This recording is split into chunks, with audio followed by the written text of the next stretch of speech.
Hey, good morning, Nancy. So I'm standing here now with His Excellency, the Minister for Artificial Intelligence here in Dubai. Talk to me a little bit about what's happening on the sidelines of this World Government Summit, Omar, because at the end of the day, we're talking about advancements in artificial intelligence, but there are some questions about, will this lead to job loss? What are governments going to do to prepare for that? And of course, also about when we talk about a global happiness report, which is sort of the centerpiece of the World Government Summit, there are questions as to whether technologies like AI actually make us more or less happy. So within the World Government Summit, we look at everything that impacts governments, both positive and negatively. And we bring the right people together to come and discuss what governments can do in this regard. Most discussions on AI are theoretical. So most people are talking about job loss on a theoretical level or artificial general intelligence on a theoretical level. We want to look at it on a practical level. So we brought 100 of the foremost experts on earth in artificial intelligence to come and discuss how governments should govern the technology.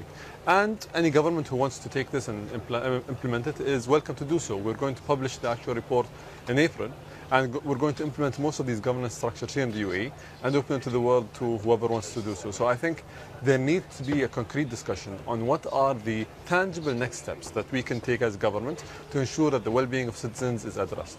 When you look at the future of AI and where those new investments are going to come from, when you look at Silicon Valley versus Dubai, for example, versus potentially Beijing as well, what's the investment case for Dubai? Because some of these things that we've been talking about over the last year in terms of what you're doing, in terms of technologies that are going to make life here in the city of Dubai better, already in just a year, they've already been implemented. So there's a lot of fanfare behind the fact that you can implement things so quickly here, isn't there? So it's twofold. The first is that the agility of the government here is faster than anywhere else on earth. Any company or any startup or any thought leader from anywhere on earth can come here, share their idea and implement it on real use case scenarios. So they can come and see how it impacts different places and different people. The good thing about that is that that's a case study for other countries, for other companies to look at and try to improve. The second is that we have 200 different nationalities in the UAE, from many different ethnicities, from many different backgrounds. These people have or create a very unique data set that is truly global. So it's not just a Caucasian population or not just an Arab population. We have many people from many different backgrounds. So these data sets, if we give them to the right AI companies and we allow them to use anonymized data in a way that improves their systems, would be gold to them, I think. So how quickly is that timeline going to be realized? Or in 10 years, is Dubai going to be the capital of AI? I think in 10 years we'll be the capital of AI in service and government. I also think we'll be a hub for AI in the region. AI is a very interesting field right now. It's very broad as well. So every country is going to look at specializing in their own field.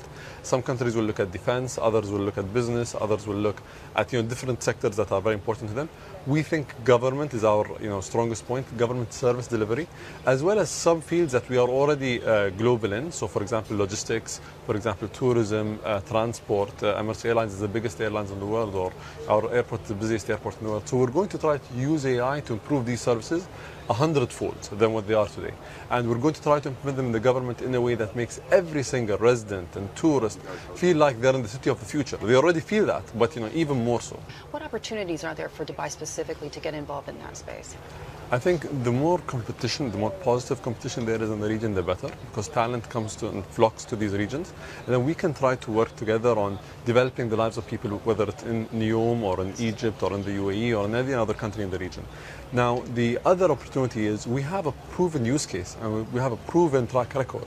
Most countries look at the UAE, so I'm not just talking about the region, I'm talking about globally. Most countries look at the UAE and try to build the same model in their countries. I think it can work as well, because the secret of the UAE is not oil, it's leadership. Many countries have more oil, they have more resources, they have more fertile land, but the leadership is the key. But it helps, doesn't it, in Dubai and the UAE that it's a top-down society, which isn't something that really is something that you find elsewhere in the world. I think it's a forward-looking society. Everyone aligns with the leadership, and that's something that you could rarely find anywhere else. If the leadership says artificial intelligence is something that will help us in a way that we will govern it to ensure that people are not harmed by it, everyone's aligned. We don't have the sort of backward-looking population that other countries might have. And I think that people here are really excited about the future. We've seen how we transformed in 40 years. We've seen the positive impact it has had on every single one of us. I'm not that old, I'm 27. And when I was young, we didn't have roads in my neighborhood. Today we're going to Mars. So at the end of the day, it's a miracle come true.